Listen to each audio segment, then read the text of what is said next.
Power and machinery, money and goods, are useful only as they set us free to live. They are but a means to an end. For instance, I do not consider the machines which bear my name simply as machines. If that was all there was to it, I would do something else. I take them as concrete evidence of the working out of a theory of business, which I hope is something more than a theory of business, a theory that looks toward making this world a better place in which to live. The fact that the commercial success of the Ford Motor Company has been most unusual is important only because it serves to demonstrate in a way which no one can fail to understand that the theory to date is right. Considered solely in this light, I can criticize the prevailing system of industry and the organization of money and society from the standpoint of one who has not been beaten by them. As things are now organized, I could, were I thinking only selfishly, ask for no change. If I merely want money, the present system is all right. It gives money in plenty to me. But I am thinking of service. The present system does not permit of the best service because it encourages every kind of waste. It keeps many men from getting the full return from service, and it is going nowhere. It is all a matter of better planning and adjustment. So that's from the introduction of the book that I want to talk to you about today, which is obviously the Autobiography of Henry Ford. It's called My Life and Work. And it's just an amazing little book. It's out of copy right now, so you can pick one up for like $5 or $6 on Amazon if you want the paperback version. And it's a really quick read. It's about 136 pages, no fluff, no bull crap. So in that paragraph, Henry Ford is touching on two main themes, I would say, that are present throughout the book. And one is the act of service, which is extremely important to him. And the second is frugality, and frugality as an antidote to waste. So let's go ahead and jump into this book. I've talked about it previously that I really like reading about the personalities and the misfits that are great founders and entrepreneurs all up and down history. But even more than that, I love reading autobiographies. So some of my favorite books that I've read is just, I feel when a founder is writing an autobiography as opposed to somebody writing a book on them, they don't waste any time and they get right to the point. So this is, there's not like a cohesive story here. He's just telling his ideas on business, which is why I think it's a no-brainer if you're interested in founding a company or building anything or starting anything, that you should read it. It's very plain language, very fast. And a lot of the stuff I'm going to share to you today are just like basically, I would consider them almost aphorisms because usually they're a paragraph or two at most. And what I love about the book is you definitely get a good feel of not only his theory of business, which he makes explicit, but his philosophy on life. So here's some of his ideas on ideas, and well, I'll just read it. I have no quarrel with the general attitude of scoffing at new ideas. It is better to be skeptical of all new ideas and to insist upon being shown rather than to just rush around in a continuous brainstorm after every new idea. Skepticism, if by that we mean cautiousness, is the balance wheel of civilization. Most of the present acute troubles of the world arise out of taking on new ideas without first carefully investigating to discover if they are good ideas. An idea is not necessarily good because it is old, or necessarily bad because it is new. But if an old idea works, then the weight of the evidence is all in its favor. He's kind of talking about the Lindy Effect, but he's talking about it 100 years before it's written about. Ideas are of themselves extraordinarily valuable, but an idea is just an idea. Almost anyone can think up of an idea. The thing that counts is developing it into a practical product. On the very next page, this is, I would say, he talks about the nature of work and how he feels it's, the natural thing to do is work, is the direct quote. And he's not a very big fan of idleness or leisure. Now, he does believe in the freedom of your ability to choose one, but he makes the distinction throughout the book that a man of leisure should not be upset if he doesn't get the same results out of life as a man of work. So let's just read this one paragraph on the natural thing to do is work. The natural thing to do is work. to recognize that prosperity and happiness can be obtained only through honest effort. Human ills flow largely from attempting to escape from this natural course. I have no suggestion which goes beyond accepting in its fullest this principle of nature. I take it for granted that we must work. All that we have done comes as a result of a certain insistence that since we must work, it is better to work intelligently and forehandedly, that the better we do our work, the better off we shall be. And so we're still in the introduction here, so he's just kind of laying out the way he looks at life. This is something that is really interesting to me, because keep in mind, this book was written in, I think, 1920 or thereabouts. So it's almost 100 years old. And the reason I love reading these books, that, most of the books that we cover here they're not new releases. These are books that have been around for a long time. In this case, maybe 100 years, sometimes 20 years.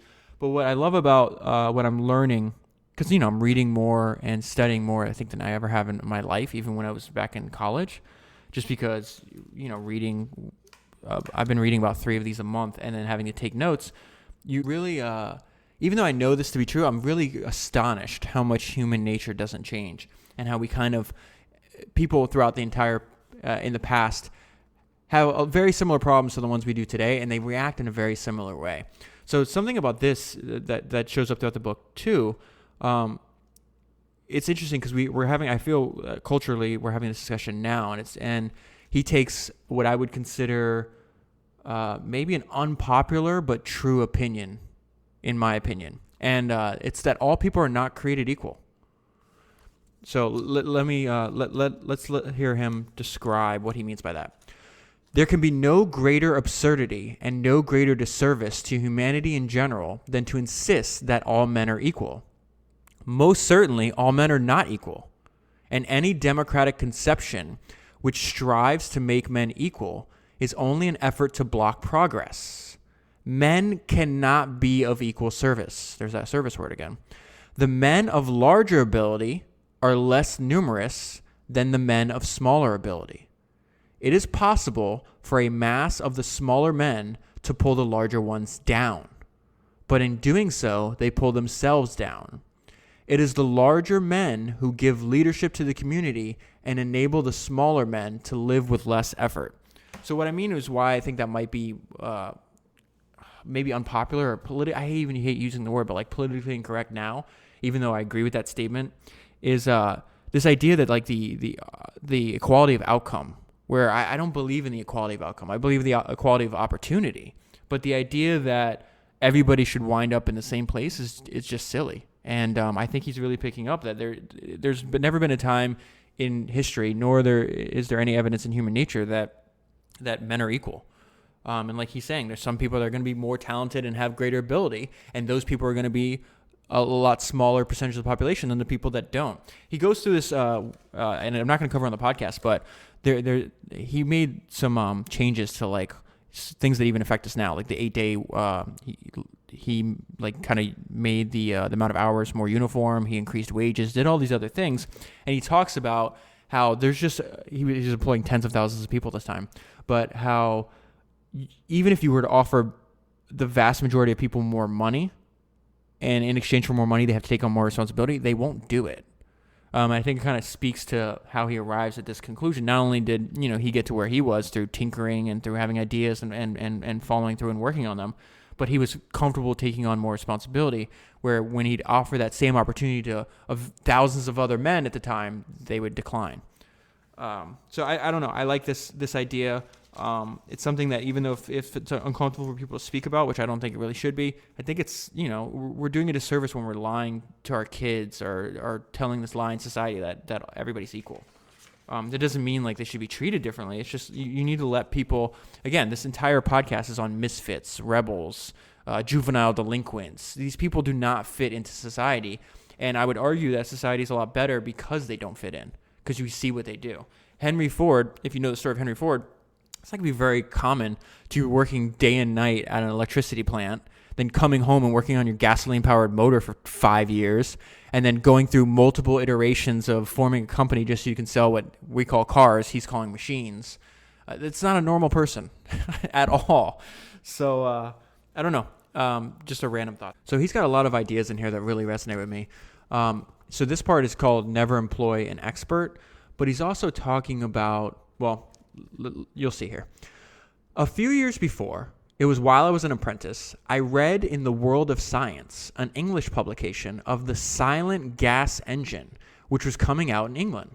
I think it was the Otto engine. It ran with illuminating gas, had a single large cylinder, and the power impulses, being thus intermittent, required an extremely heavy flywheel. As far as weight was concerned, it gave nothing like the power per pound of metal that a steam engine gave, and the use of illuminating gas seems to dismiss it as even a possibility for road use. It was interesting to me only as all machinery was interesting.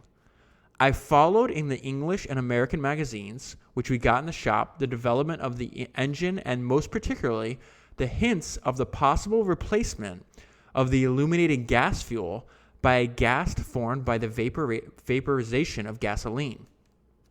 So that part is really confusing, but it was important to include because we were going to see how he thinks and the conclusion he arrives at.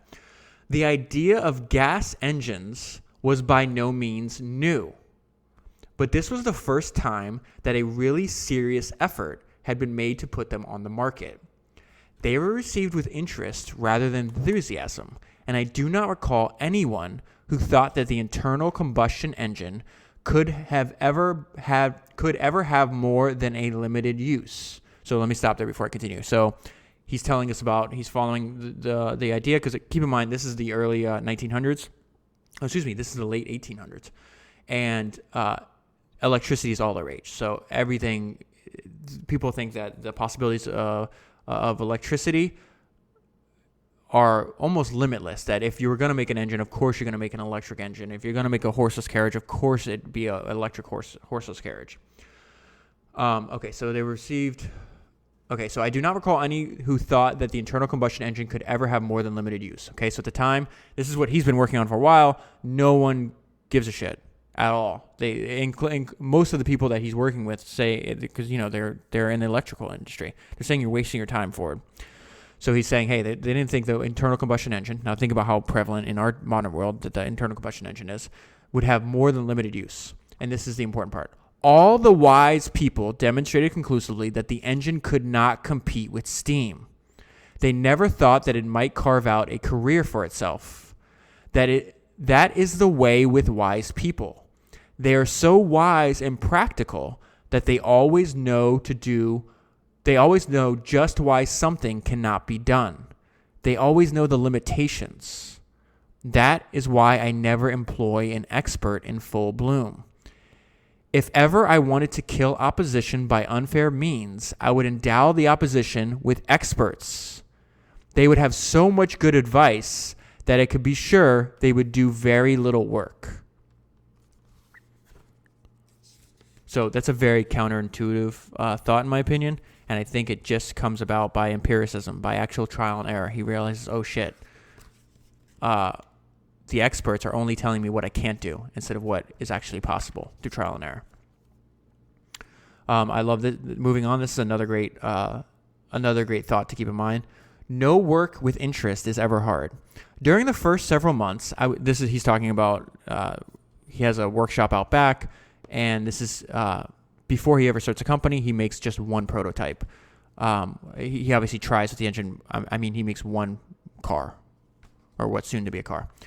But this is right before that happens. During the first several months, I was in the night shift at the electric light plant, which gave me very little time for experimenting.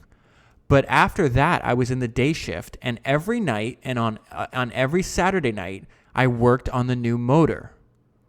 I cannot say that it was hard work. No work with interest is ever hard. I always am certain of results. They always come if you work hard enough. Skipping ahead. So this is him going into the automobile business. So this is a note I left myself. Going into the automobile business, no one thought that this would be valuable, now 3.5% of GDP, and the bicycle's reasoning by analogy. So we'll see what I mean by all that. The Edison Company offered me the general superintendency of the company, but only on condition that I would give up my gas engine and devote myself to something really useful. See, there's more evidence of this pushback that he's getting this whole time. I had to choose between my job and my automobile.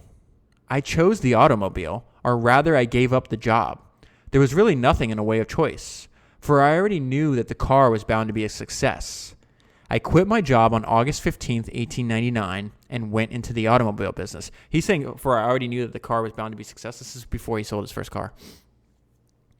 But he'd been working on it for a while, and he kind of knew the utility. So it continues. It might be thought something of a step, for I had no personal funds. What money was left over from living was all used up in experimenting. But my wife agreed that the automobile could not be given up, that we had to make or break. There was no demand for automobiles. There never is for a new article. They were accepted in much the fashion as was more recently the airplane. At first, the horseless carriage was considered merely a freak notion, and many wise people explained with particularity why it could never be more than a toy. So that's why I wrote, no one thought it would be very valuable.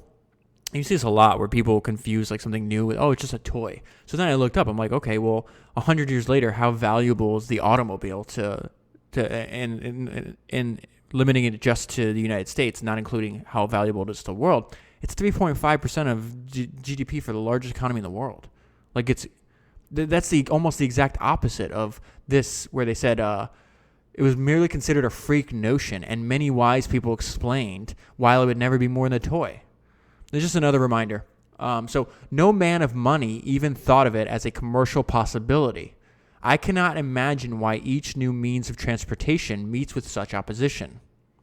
In the beginning, there was hardly anyone who sensed that the automobile could be a large factor in industry.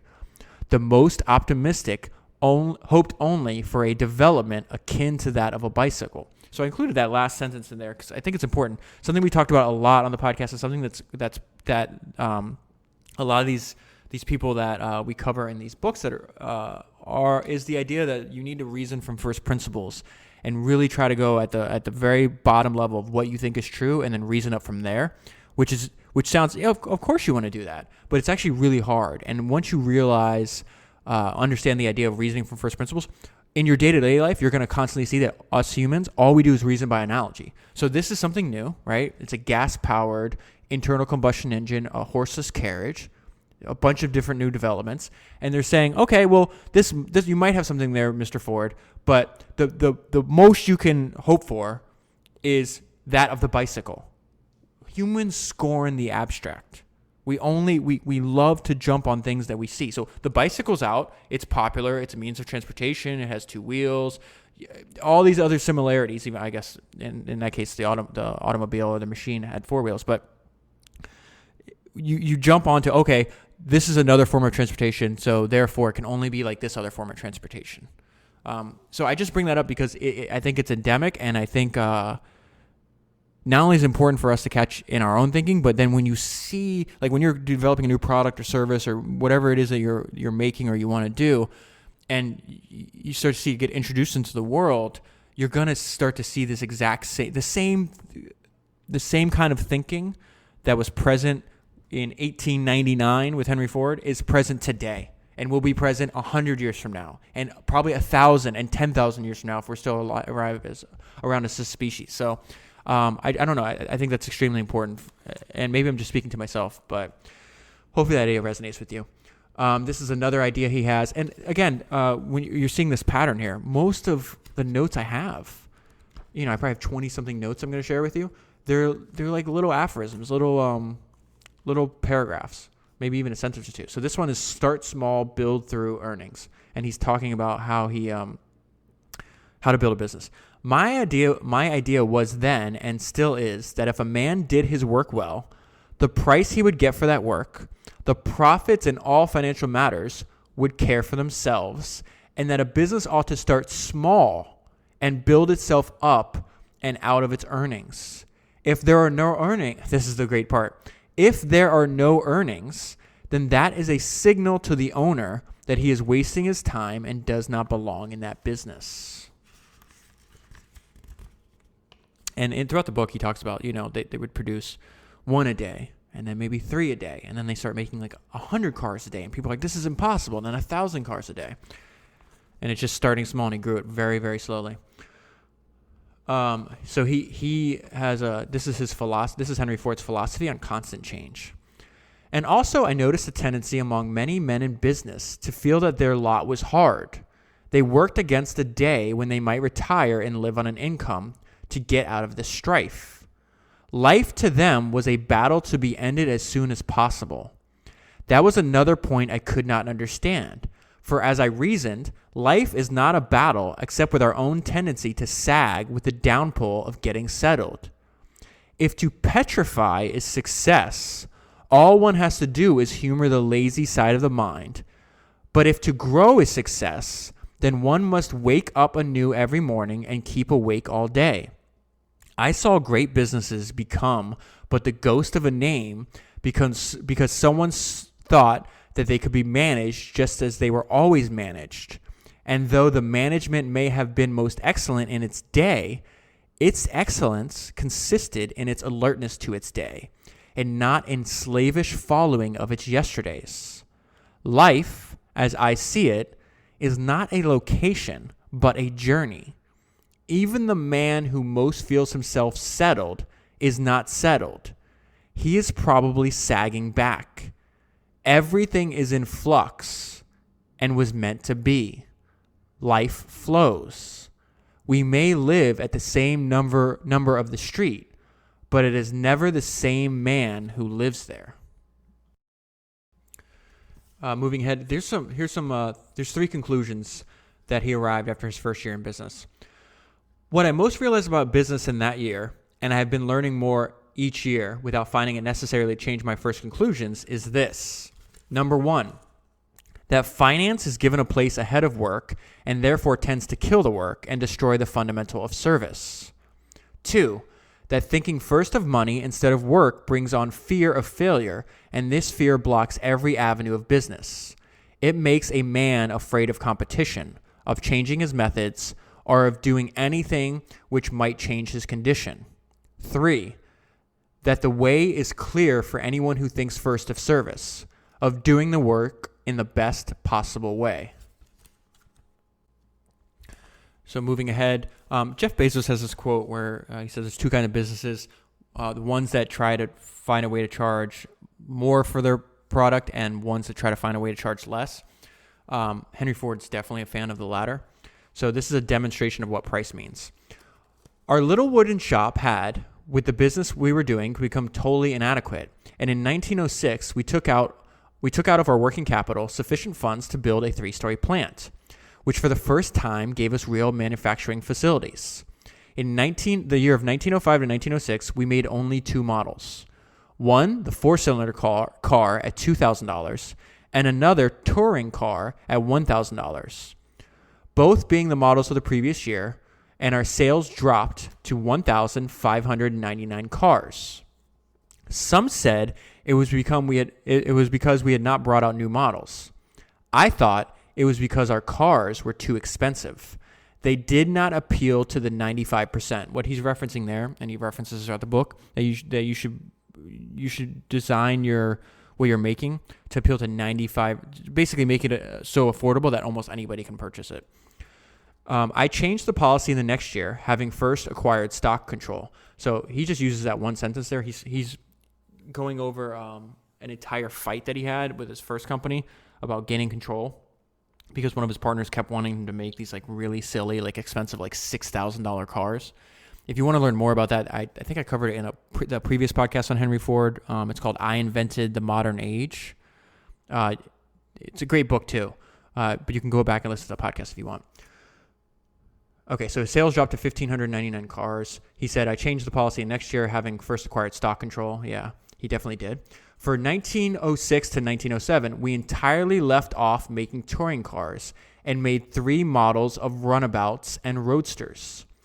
The big thing was the cheapest car sold for $600 and the most expensive for only $750. So it went from two models, one at $1,000, one at $2,000, down to three models, anywhere from $600 to $750.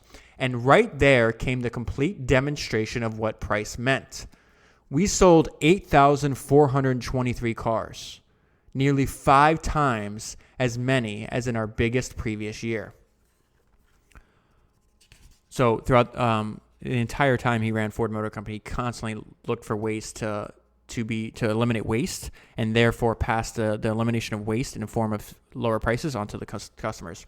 Here's traits of a prosperous business, according to Henry Ford. The business was considered extraordinarily prosperous. We had plenty of money. Since the first year, we had practically always had plenty of money.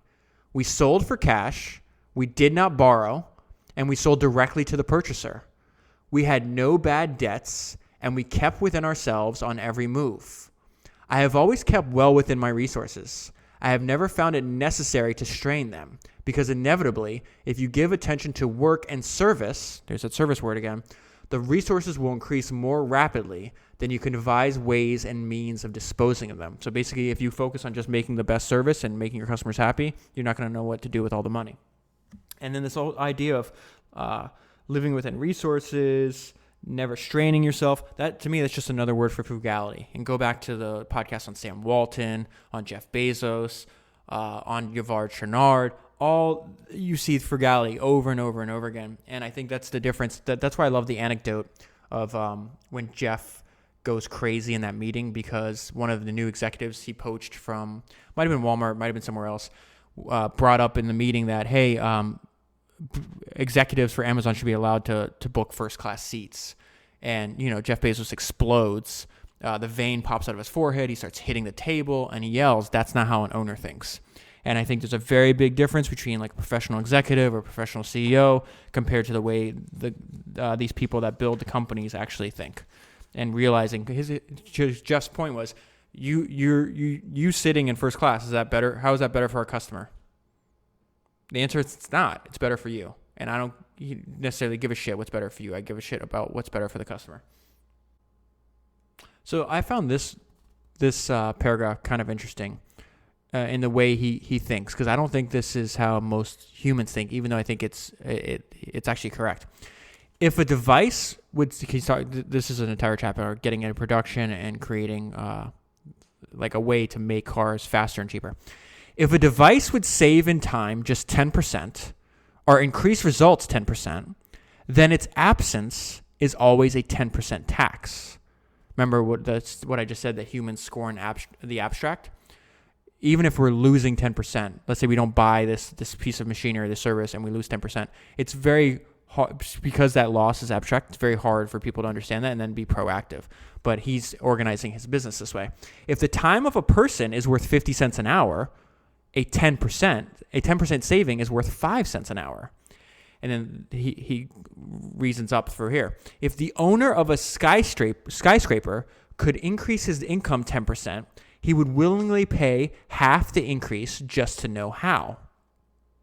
The reason why he owns a skyscraper is that science has proved that certain materials used in a given way can save space and increase rental incomes. A building 30 stories high needs no more ground space than one 5 stories high. This is a great metaphor so we can visualize this. Getting along with the old style architecture costs the 5-story man the income of 25 floors. Save 10 steps a day for each of 12,000 employees, and you will have saved 50 miles of wasted motion and misspent energy. Those are the principles on which the production of my plant was built up. We're getting into some more contrarian, I would say counterintuitive advice here. Especially I feel in today's day and age where we're constantly obsessed with data. Henry Ford's going to take the opposite approach. The factory keeps no record of experiments. The foreman and superintendents remember what has been done. If a certain method has formerly been tried and failed, someone will remember it. But I am not particularly anxious for the men to remember what someone else had tried to do in the past, for then we might quickly accumulate far too many things that could not be done. That is one of the troubles with extensive records.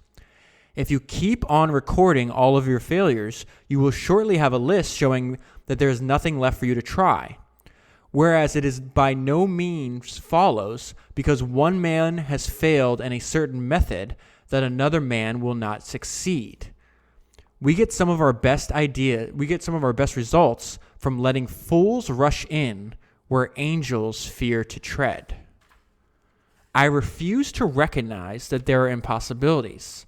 This is maybe my favorite sentence in the entire book and kind of encapsulates like my worldview. I cannot discover that anyone knows enough about anything on this earth definitively to say what is and what is not possible. The right kind of experience, the right kind of technical training ought to enlarge the mind and reduce the number of impossibilities. It unfortunately does nothing of the kind. Most technical training and the average of that which we call experience provide a record of previous failures, and instead of these failures being taken for what they are worth, they are taken as absolute bars to progress. If some man, calling himself an authority, says this or that cannot be done, then a horde of unthinking followers start the chorus. It can't be done. To me, that section kind of echoes what he was saying earlier about not employing an expert in full bloom, and then not all men are created equal. So this next part was kind of humorous. It's really interesting because I'd read this book previously, and then I went back and reread it this week. And this is after I did the podcast and read the book, James Dyson's Autobiography. And if you listen to that podcast or if you read that book, this is going to sound familiar to you. Now, a business, in my way of thinking, is not a machine.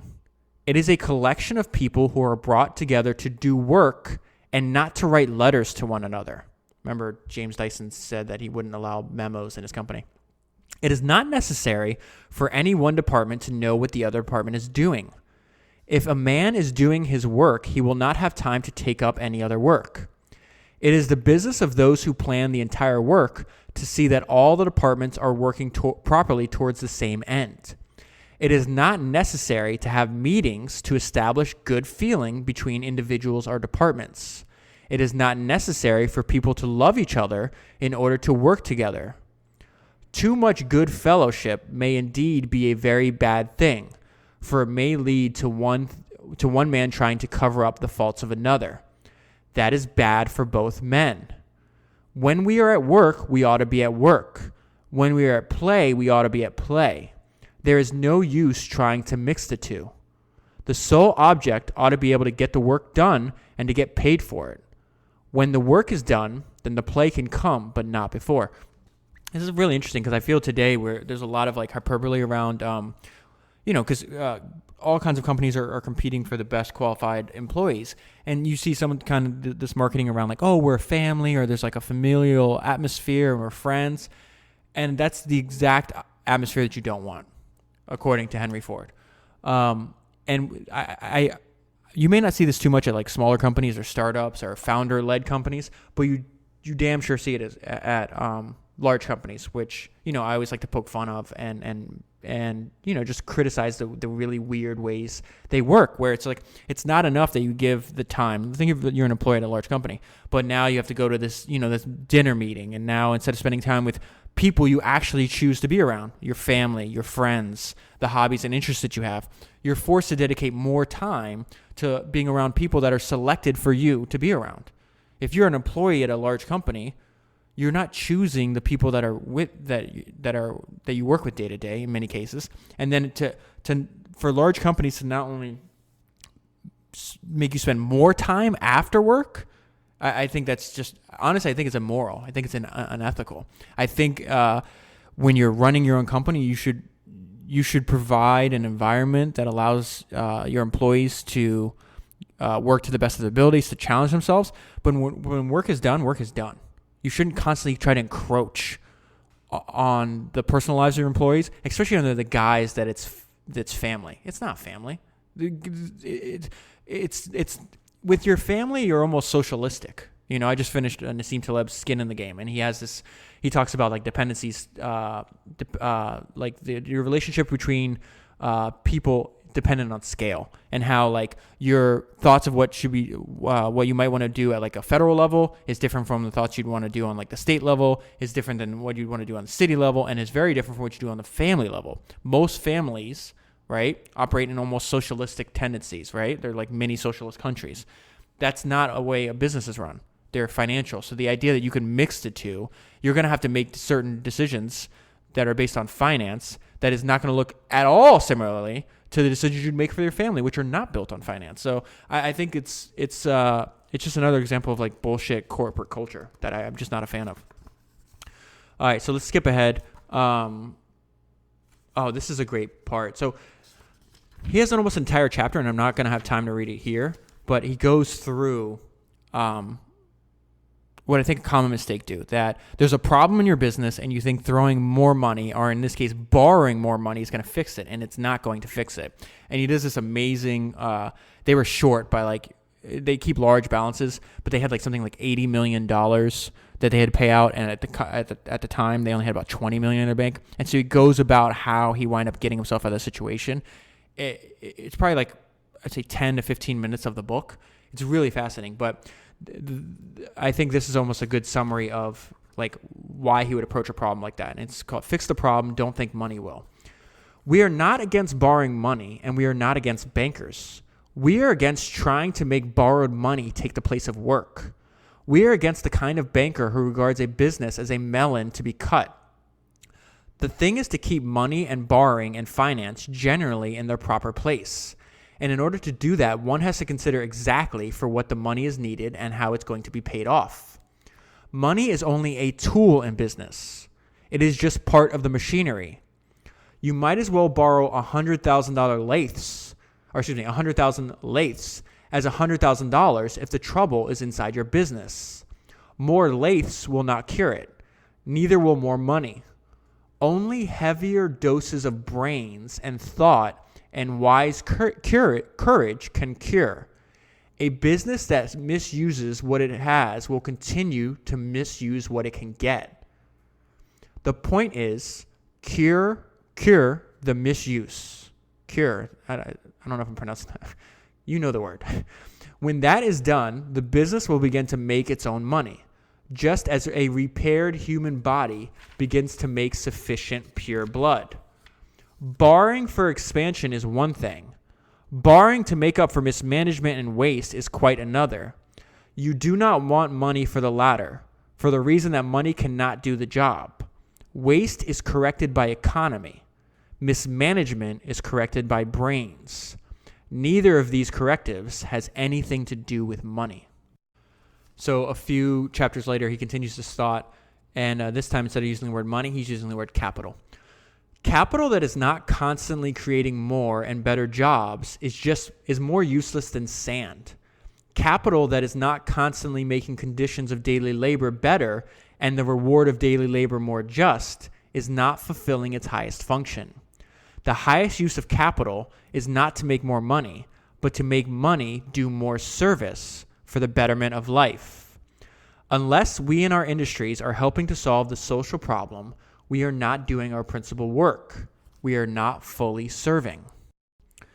Skipping ahead, this is where he's kind of laying out more of a philosophy on not just work, but life too. And the note I left myself was overcome fear and be free. More men are beaten than fail. It is not wisdom they need, or money, or brilliance, or pull, just plain gristle and bone. This rude, simple, primitive power, which we call stick-to-itiveness, is the uncrowned king of the world of endeavor. That sentence reminded me of the part in the James Dyson book where he's like, listen, I'm not writing this book to tell you how great I am. The only positive attribute I think I have is the fact that I'm stubborn. So he's basically comparing himself to a mule, which I think is very similar to what he's talking about, what Henry Ford's talking about, is this rude, simple, primitive power, which is just stick-to-itiveness. Just don't give up. People are utterly wrong in their slant upon things. They see the success that men have made, and somehow they appear to be easy. But that is a world away from the facts. This is a great aphorism too. It is failure that is easy. Success is always hard. A man can fail in ease. He can succeed only by paying out all that he has and is. If a man is in constant fear of the industrial situation, he ought to change his life so not to be dependent upon it. If a man lives in fear of an employer's favor changing toward him, he ought to extricate himself from dependence on any employer. He can become his own boss. It may be that he will be a poorer boss than the one he leaves, and that his returns will be much less, but at least he will have rid himself of the shadow of his pet fear, and that is worth a great deal in money and position. So this, I'm going to interrupt this paragraph real quick, because I've been having this conversation with friends lately. We have a lot of friends that have products or services they're selling, or small businesses they've created, or they're in the process of trying to do so and maybe escape from the job they have. So that kind of mixture of people that are, maybe have businesses, they might not be completely on like solid financial ground yet. And so I've been asking them in conversations. Here, let me pull up the exact wording that that I wrote to some of them, just because I was curious, especially reading this book and all these other books. And it's just like, how important is owning your own business to you? Is it an absolute must? Or say someone gave you a remote job with nearly complete autonomy and a 6-figure salary, would you still found a company? So in other words, like, is it something you absolutely have to do, or you're doing it because you feel it's the best? Like, how many people are starting companies just because they feel it's the best opportunity, as opposed to something they absolutely must do? So what he's talking about there is that you don't want to be in a position where you're in fear that an employer's favor is changing towards you, right? So I always say that I don't want to put myself in a position where I have to rely on the good graces of other human beings. Just through my own like life experiences, I don't want to be in that position, and I haven't been in many, many years. Just because I'd rather, whatever my fate is, I'd rather be in my hands. So and then when Henry Ford goes on and continues, he's talking about, listen, your returns might even be worse, and you could be a worse boss. So like, what are you doing it for? So when I'm sending these text messages or even having these conversations in person, a lot of the people are actually honest. The response I just got, the last one, this actually happened yesterday, and they're like, the answer to that question I just wrote, would you still need to found a company? They're like, probably not, as long as I'm able to build financial security. So in this person's case, he wants a little bit more autonomy than his job has. He wants to see if he can start his own business. He never has. He just like has a side project that's making a little bit of money, so he's trying to see if that can actually grow and replace his employment. I think there's nothing wrong with that like making that decision, especially if you feel the market is like the market rate for your skills is way undervalued. Then yeah, you'd be like, hey, I'm worth way more than this. And if the market's not responding, then of course, like you should go out and do that. But I also think there's a difference between people that, like, I would never answer that question. Would I still have found a company? Absolutely. I don't care. Like, let's say somebody offers me a job and I can make $10 million a year. I'd rather make $100,000 a year running my own company. Like, there's nothing. I don't think there. And again, maybe that's not the best example, because if you need, like, once you reach a certain level of financial security, then the difference between having like $1 million and having $100 million is a lot smaller than the difference between having $0 and having $1 million. You see what I'm saying there? Like, if you have nothing and somebody offers you $1 million, then take that, right? But if you have $1 million and then somebody offers you 10, at $1 million, or just using that as a round example, most of the stuff that you need is taken care of. You know what I mean? So that's why I say the jump between 1 million and 100 million is a lot smaller, because it's just more of the shit you already have. Nicer things, nicer cars, maybe a nicer house, maybe more travel, that kind of stuff. But it's not, oh, I don't know how to pay my bills, as opposed to somebody has 0 and giving $1 million. Their life change is more drastic. So I don't know why reading this book spawns these thoughts in me. Maybe that's one of the reasons I like reading them so much.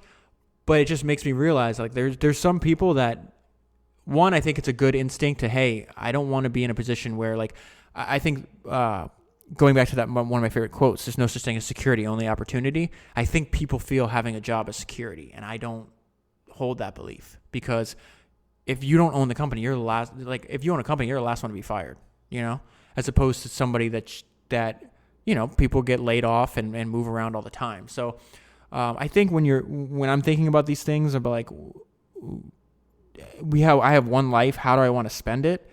And for me, it's just, I'm not gonna be an employee. I just hopefully I never have to. If I need to. If I fail spectacularly, I need to feed your family, then you need to do the right thing, temporarily, work yourself back in a better position. But what I mean by that is just like, Henry Ford, there's just no way this guy could ever be an employee long term. There's no way. I mean, we just covered in the book a little while ago. He quits his job and he has no money in 1899 just because he has to do it. So hopefully that tangent made sense, and there's some kind of value in it for you. All right, so let's get back to this paragraph. So he talks about he may be a poorer boss than the one he leaves, and that his returns will be much less, but at least he will have rid himself of the shadow of his pet fear, and that is worth a great deal in money and position. So there's a value there, even if it's abstract. Better still is for the man to come through himself and exceed himself by getting rid of his fears in the midst of the circumstances where his daily lot is cast. Become a free man in the place where you first surrendered your freedom. Win your battle where you lost it, and you will come to see that although there was much outside of you that was not right, there was more inside of you that was not right. Thus, you will learn that the wrong inside of you spoils even the right that is outside of you. A man, that part's a little confusing to me, but he continues. A man is still the superior being of the earth. Whatever happens, he is still a man. Business may slacken tomorrow, and he is still a man. He goes through the changes of circumstance as he goes through the variations of temperature, still a man. If he can only get this thought reborn in him, it opens new wells and miles in his own being. There is no security outside of himself. There is no wealth outside of himself. The elimination of fear is bringing in of security and supply. So that's why I think the summary of that is just you overcome your fear and you become free. And in the case of the person deciding if he wants to be an employer or boss, what Henry Ford is saying is like, listen, you may start out and you might not be doing well. You might be a poorer boss. You might be making less returns.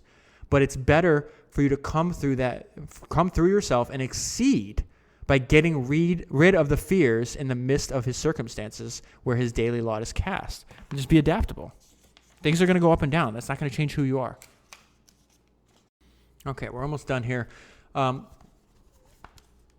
So this one I think is extremely important. I read this great book, and I've talked about on the podcast before my love of this podcast. It's called Extreme Ownership, and then the podcast is called the Jocko Podcast. And this is definitely a theme that Jocko hits on a lot, and Henry Ford is writing about almost 100 years ago. And I called this part, Fuck Your Feelings. I pity the poor fellow who is so soft and flabby that he must always have an atmosphere of good feeling around him before he can do his work. There are such men, and in the end, unless they obtain enough mental and moral hardiness to lift them out of their soft reliance on feeling, they are failures. Not only are they business failures, they are character failures also. It is as if their bones never attained a sufficient degree of hardness to enable them to stand on their own feet. So the reason I included that and what that means to me is like something I learned through Jocko is that discipline is much more important than motivation, because motivation is a feeling. And if you feel motivated, then yeah, you might work and get a lot done and be really efficient while that feeling lasts. But motivation is temporary. It's going to disappear and it constantly has to be refilled. So it's much better to rely on discipline. So what Henry Ford's doing there is like, listen, you have work to do. The point of being on this earth is to be of service. And if you're building a business, make sure that you're putting service first. That means that there's days where you just don't feel like doing it. That doesn't matter. Your feelings are not important. And if you're only doing things when you feel like it, well, Henry Ford's calling you soft and flabby. Now, not only is this applicable to work, I think it's like in my own life, it's been applicable to making sure that you get adequate amount of physical exercise. And there's tons of times where I don't want to wake up at 5 a.m. to work out, but I do anyways. There's tons of times where I'm a little sore. I just don't want to do it. And what I learned from these books and from Discipline Equals Freedom and these thoughts is like, that's irrelevant. Is your goal to build a business? Then constantly work towards that goal. Is your goal to be healthy so you can live longer to see your kids grow up? Then make sure you do that. None of your goals, or none of your objectives, maybe is a better word, should be reliant upon how you feel. And there's one other sentence. He goes, there is altogether too much reliance on good feeling in business organizations. So let's skip ahead to Henry Ford's 4 Principles of Business. This is towards the end of the book. And let's go right into it. In the first chapter was set forth the creed. Let me repeat in the light of the work that has been done under it, for it is the basis of all our work. So these are the 4 principles of his company at the time. Number 1, an absence of fear of the future or a veneration of the past. One who fears the future, who fears failure, limits his activities. Failure is only the opportunity more intelligently to begin anew. There is no disgrace in honest failure. There is disgrace in fearing to fail. What is past is useful only as it suggests ways and means for progress. Number 2, a disregard of competition. Whoever does a thing best ought to be the one to do it. It is criminal to try to get business away from another man. Criminal because one is then trying to lower for personal gain the condition of one's fellow man, to rule by force instead of by intelligence. Number 3, the putting of service before profit. Without a profit, business cannot extend. There is nothing inherently wrong about making a profit. Well-conducted business enterprises cannot fail to return a profit, but profit must and inevitably will come as a reward for good service. It cannot be the basis. It must be the result of service. And number 4, manufacturing is not buying low and selling high. It is the process of buying materials fairly and with the smallest possible addition of cost, transforming those materials into a consumable product and distributing it to the consumer. Gambling, speculating, and sharp dealing tend only to clog this progression. And finally, I want to close with 2 positive sentences. There is always something to be done in this world and only ourselves to do it. Everything is possible.